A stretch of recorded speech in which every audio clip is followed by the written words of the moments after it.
வள்ளுவன் குரல் வரிகளில் பெருமை பெற்றாய் பைந்தமிழே. பாரதியின் கவி வரியில் வேறு கொண்டிருந்தாய் வீரத்தமிழ். இளங்கோவன் நூலகரில் அழியா காவியமானாய் இயத்தமிழே.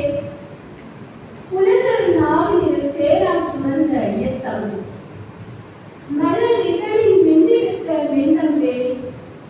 மேன்மை பெற்றிட தேனாய் சுழந்திடும் அன்னை தமிழ்.